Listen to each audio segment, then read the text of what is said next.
Hey everybody, this is d.notive here, and I want to welcome you to a new video series that I'm starting on YouTube here about making music, about how you can get started, and some topics we can cover to kind of get you into the game. I've given demonstrations on how to do this before at conventions, and I felt like it was time, especially given the state of the world right now, with everyone sort of trapped indoors. We're going to start off by using nothing but free tools, just so you can kind of get a sense of what it's like before you really start investing. All the tools I'm going to show you are going to be Windows exclusive. Sorry, Mac users. I'm a Mac lover myself, but all the freebies and all the tools that I use are still Windows-based, so this is only going to apply to those of you out there on a Windows 64-bit architecture. Now, the very first thing you'll need to install is a piece of software called ASIO for All. ASIO stands for Audio Stream Input Output, and that's just a fancy way of saying that your audio software wants to have exclusive control over your sound hardware so that it can maximize CPU usage. When you're doing digital music production, CPU efficiency is absolutely critical.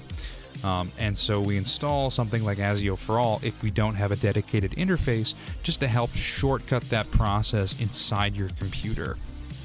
The actual installer is pretty straightforward. You're not going to need to do a whole lot to it. You just hit accept, next. You won't need these other things. You'll install in this little program file here, and that's pretty much the last you're going to need to mess with it for a while. The next thing you're going to install is what's called a digital audio workstation, commonly abbreviated as DAW, or DAW as some people say. And the DAW I'm going to be showing you is my DAW, because it's free, Cakewalk by BandLab. I've been using Cakewalk for 20 years or so. I've been through many different iterations with it. And it's kind of exciting that it's free now, because I remember paying $500–600 for the premium bundle of it back in the day, which is why I'm making this video series, because I want you guys to start playing with it too, and start pursuing your musical passions, even if it's just something you want to do for fun, or just understand a little bit more about how the process works. So you can see they've got the download button in a couple different spots on this page here, and when you actually click the download thing, what you're really installing is the BandLab Assistant here, which you'll use to install Cakewalk. Now, I've already got the BandLab Assistant installed, so this part is pretty straightforward, but once you install the BandLab Assistant, you will need to create an account and then sign into it. Once you do that, Cakewalk will automatically show up in your BandLab Assistant, and instead of it saying open here, it will literally say install. When you do that, you can click it, and it will take a few minutes for it to kind of run through its installation process, depending on your internet connection, because it's a full application coming to you over the internet, so it can take a minute. But once it's there, you can either open it through the BandLab Assistant, or it should throw an icon on your desktop you can use to get started. I'm going to go ahead and just pull it up here. And now when you open it, you probably will not have this screen of recent projects. You will probably see this one, which is the different templates you can use when you begin a project in Cakewalk. Now, it's got a few just kind of rudimentary ones to get you started based on where your comfort level is.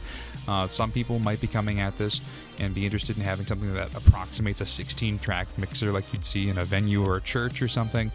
Some folks might want a more rudimentary 4-track, if you remember these things with the cassette decks in it, or if you're doing podcasting and want to just play with vocals, you got a template kind of configured for that, or for guitarists. They even have staff notation and chord bars kind of template you can start with if you want to just play with notation. And we'll get to how you can kind of configure it a little more for what you need it to be once we do a deeper dive. But for our purposes, we're just going to start with a basic template and go from there. Now, when you're first greeted with the interface, you can see already there's a lot of things we can play with. But before we do anything, we need to configure it the way we need it to make sure we're ready to go. And you're going to do that by going up here into this Edit menu and clicking Preferences. Now, you'll notice that we have a few devices here kind of already, we're already kind of getting pinged for things we're going to want to use.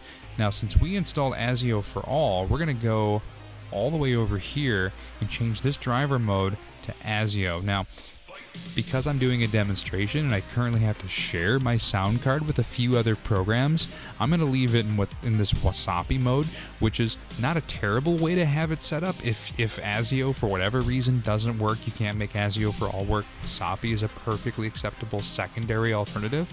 But ASIO is still your best bet for maximizing CPU performance as we're going through this. Now, for the sake of demonstration, I'm going to put it in ASIO mode, and it should open up a little window in the corner of the screen letting you know it's running. You're not going to see it here because this is my secondary display. And when you do that, you get an ASIO panel window you can play with, and you want whatever your sound card is through Windows to be the thing that is selected green and running. In this case, it's my fast track. That's what's lit up and running. Again, you will not have this many things to choose from, probably, unless you have a few external audio devices like I do. You just want to make sure that whatever your main speakers you want to use, whether it's your headphone jack, your built-in laptop speakers, or even your TVs or monitors, HDMI connection, that's what you have. That's what you have picked here. So I'm just going to pop it back over to Wasapi exclusive. When you go up to this devices setting, this is where you pick where everything comes from. Now you'll notice that I have my microphone here for this interface I'm using, this really basic little fast track thing, and then you'll notice my speakers are set to the same thing. You, again, will probably not have as extensive of a list to choose from when it comes to setting up your software to be this way when it comes to your devices. You'll probably just have one thing in each, and that's fine. So long as it's the what matches in ASIO for all, it'll probably just say speakers. The other thing you're going to configure, if you have a keyboard plugged in, that's going to show up over here. It's going to show up under inputs and outputs, and you just want to make sure you're ticking things on and off to make sure you're able to use it. Otherwise, it's not going to show up. And we're not going to really get into this right now because it's not imperative to setting up the software, but it's something you'll want to know how to use as you continue on your journey. The other thing you're going to want to configure is in this file and advanced thing. This is where you can set up your project files to automatically save. I like to set these things up to save every 5 to 10 minutes depending on which system I'm on, or you can go so far as to set it up to change or to automatically save every, say, 10 changes you make, every 12 changes you make. Or if you want to get even more advanced than that, you can enable what's called versioning.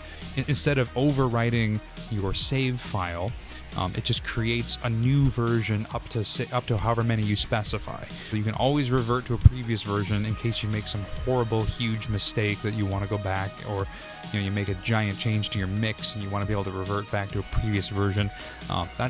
I highly recommend, if nothing else, you set it up to autosave every so often. I cannot tell you how many times that has saved my bacon when it comes to working on a project. The only other thing here you want to take note of is this VST settings folder.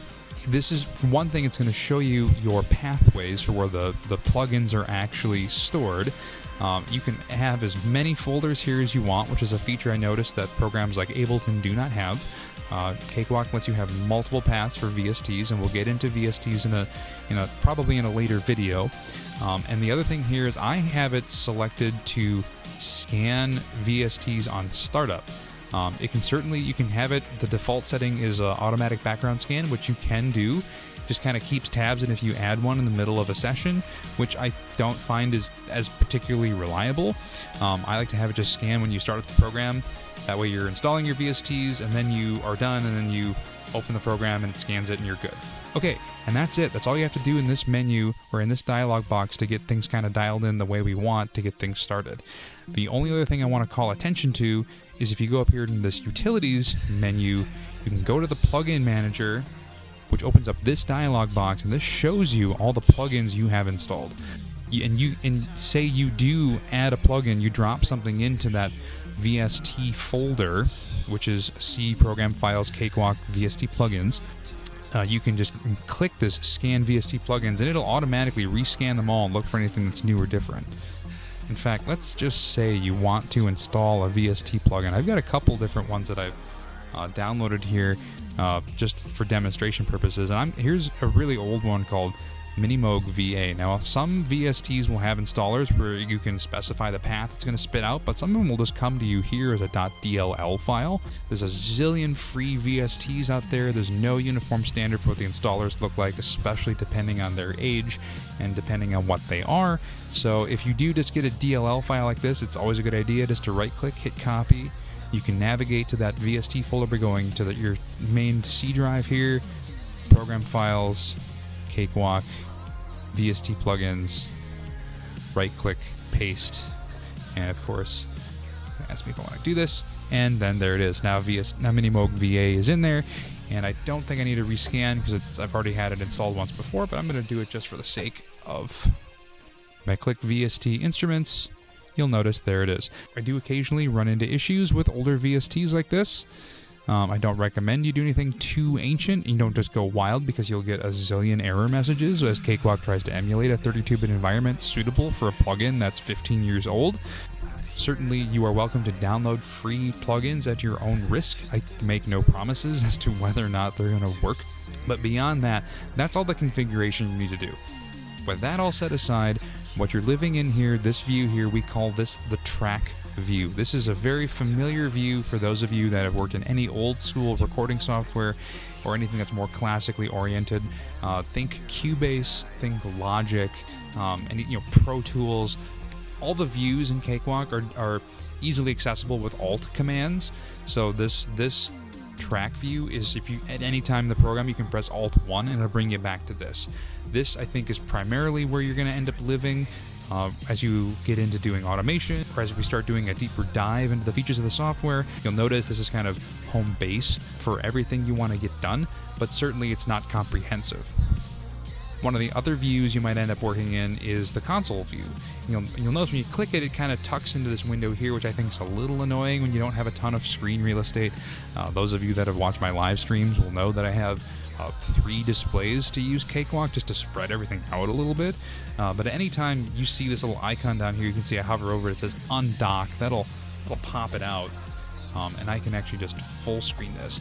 And now you'll see what I'm looking at. This is more like your classic mixing board view where you have your level controls, your pan left, right, and you'll see these you can change things from stereo to mono here. You can change the phase, which you should never really do. You're not going to need to worry about it.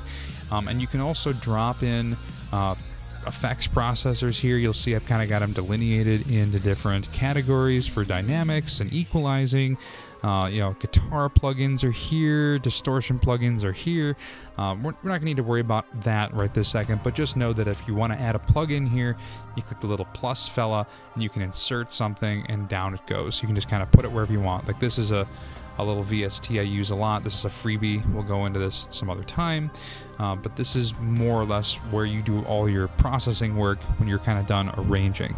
And same thing down here. We got, if you continue on down the channel of the board, you have your ins and outs. Again, if I wanted to say record my vocals right now, I could just grab my fast track. For the purposes of introduction, all you need to know about the console view. I'm going to press Alt 1, take us back to the track view. It automatically minimizes that. And one of the other things you'll notice now that we looked at the console, you'll probably observe that change I made, that plugin I added, is now showing up here. So you can actually click around the individual tracks on this track view, and you'll get the single strip of that one track from the console just over here for you to play with. So if you just want to make changes to that one track, outside the context of the whole mix, again, you can add plugins, and you can now also, you'll have noticed you can do it over here as well. These little plus signs let you do that. The only other thing I'll show you real quick without doing a deep dive as far as the individual console mixers for these tracks, if I click this little icon here, this little knob, that reveals what's called the Pro channel, which is something that every track in Cakewalk gets because Cakewalk has deliberately tried to emulate classic console mixers from back in the day. So every single track has a compressor, has an equalizer. This one also has some tube saturation and some other console controls. I believe you can add a tape emulator. And this is all just built in. We will do a deeper dive on this when we come around to talking about mixing and mastering, but just knowing that it's here, that you can start doing some compression and equalizing without having to get any additional plugins is something that I think has value for just playing around with the software. So now the next thing I'm going to do is I'm actually going to go ahead and insert a virtual instrument. I'm going to do that by literally clicking the Insert menu, going to Soft Synth, and grabbing something. I'm just going to grab Zebralet here for demonstration purposes, and I can open up its properties by clicking the little, you see this little icon that turns blue here. When I do that, it shows me kind of what's going on with the synth. I'm not going to go into that right this second, not something you need to know. But the reason I'm bringing that up is, say you don't have a MIDI keyboard attached to your computer and you want to compose, you're going to go into what's called the piano roll view, which is Alt-3 on your keyboard shortcut, or you just click Views and click Piano Roll View, and that shows up in your multi-dock, just like the console did. So if the console went away, if you didn't X out of it and just minimized, it's in the same place. You'll notice now I have a grid on the Y-axis. I have my music notes. I can click them. You won't probably hear that, but I can. And on the X-axis is all the measures, so I can actually literally start clicking through here. And I have a little sequence that'll play back when I hit play. You know, and I can shorten things by clicking the side of it, and I can do this, and I can make them different lengths, and it'll actually remember the last length you did. So now I have a different sequence, and at the end here, and you'll notice up here that if I didn't want to necessarily shortcut clicking around and dragging things, I can literally click up here, and it'll automatically create the note duration I want. So say I want to make a 16th note, I click up here, boom, it's a 16th. And now say I want to do a quarter, boom, there's a quarter. If I want to do a whole note, click it, there's a whole note. And then you can create entire compositions this way. And you'll notice now that I've done that, I've got some material now in my track view that represents that piano roll. It's kind of an abbreviated version of it, just to show you in this view that you've got some stuff happening on that track. And as it does stuff, you'll see we've got some levels going here in the console. Now let's say the piano roll isn't your speed. That's a little too digital. It's not quite tactile enough for you.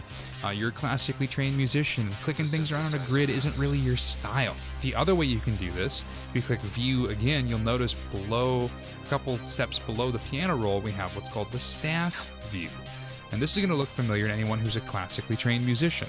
You've got literally a staff here it's full of the exact same notes I just laid into the piano roll, only now they're in a staff orientation. And you can do the same thing. You can literally click a note and drag it onto the staff, and it'll start populating. And these ones are kind of overlapping a little bit accidentally because I'm pretty clumsy with this. This might be where you're more comfortable if you have a formal music background and you just want to start dipping your toe into the world of digital music production. The only other thing I'm going to bring attention to is something that might come in handy if you're doing MIDI like this. Even on a piano roll, things can still slide out of time. They might not be perfectly aligned to the grid, which, you know, depending on the genre of music you're doing, might not matter to you. But say you do want to make sure it's perfectly aligned, especially if you're playing things in manually with a keyboard. The quantizing function is a time-old thing that's been around forever, and it's up here in this process menu. Otherwise, the shortcut I remember is I just hit the Q button, and it brings up this little dialog here, and it asks kind of like where you want to snap the notes to. The nearest 16th, you want to snap it to the nearest 8th, the nearest quarter, and I tend to just leave it on 16th. 9 times out of 10, that's going to get you the resolution you're looking for. Not always. You might have to go in there and manually tweak things a little bit, but if you hit this, it'll just kind of automatically move things and snap it to the duration on the grid. And this can really speed up your process if you're getting kind of sloppy with your inputs, which, you know, it happens to the best of us. We're not all perfect, especially when you're dealing with the delays of the machine. And then the other place where you're going to end up living here now, kind of on your track view, is right up here in the middle. You have what's called the transport controller. This is kind of where all the major things happen. Here you got rewind, which you can see is scrolling me back. You've got play, pause, and record. And as I continue moving over, here's where you set the tempo of your project. The default is at 120, and if you click the little 4/4 thing, that opens up the meter and key signature dialog, so you can actually you can change it. It doesn't have to be 4/4. Here's you can make it 3/4, 6/8, kind of whatever delineation you want. And then the key signature, which isn't really going to matter unless you're living in the staff view. The staff view is the only thing that really cares about key signature, so we can kind of mark off where the sharps and the accidentals and all that are. And then lastly, as we make our way over, are the metronome controls, which really only matter if you're playing things in with a keyboard in real time. So if you wanted to configure that way, you click this. I like to set a count in of 1. That just gives you a nice little 1, 2, 3, 4 before it actually starts recording. The only other thing you need to worry about is here, these little things. When this is selected, that means you're going to hear the metronome when you are in record mode. And if you have this one selected, it means you will hear the metronome when you're just in regular playback. And you can obviously have both going at the same time. It's up to you. And as we move over on the track views, you can see that every individual track has a MS. You can't actually record anything until you tell it what track you're going to record on. So you can click this little thing that's called Input Echo that lets you hear the input in real time. And then just kind of one last note before I conclude this video, you're going to obviously want to save your project. It's up here in File like in anything else. The autosave thing that we set up in the beginning in the configuration doesn't actually start taking effect until you've saved your project at least once. Once you've saved it once, it'll begin automatically saving at whatever duration you've specified, but you have to start by saving it as something first. Otherwise, it's not going to autosave. And so if you're just dicking around in an untitled project file like I am, and you lose it, you can't be mad now when you can't find the autosave version of untitled project, because Cakewalk didn't know that the project mattered to you until you told it to do something. So realistically, that's about all there is to it when it comes to the basics of this program and how to get started. I hope that you found this informative and helpful. I'm going to be doing more of these. In fact, anyone who is a member of my Patreon at the $1 a month tier can see the next video in this series right now. On my next video, I'm going to be doing a deeper dive specifically pertaining to drums and drum patterns and drum processing. So for folks that want to do something a little more sophisticated than just a basic overview of this DAW, that's available right now in my Patreon community. And of course, anyone who's involved there has the ability to give me feedback and give me suggestions for topics they'd like to see covered next. Feel free to leave questions in the comment section below, and I will do my best to answer them to the best of my ability. This was not meant to be a super deep dive on the more advanced functions of this software. There's obviously a lot more here that we didn't get a chance to get into, but this is just to help folks who are starting out get their feet wet and give you a chance to just start playing around a little bit. So I wish you all the best of luck on your forthcoming, blossoming musical journey, and let's make music together. Until next time, you guys, thank you.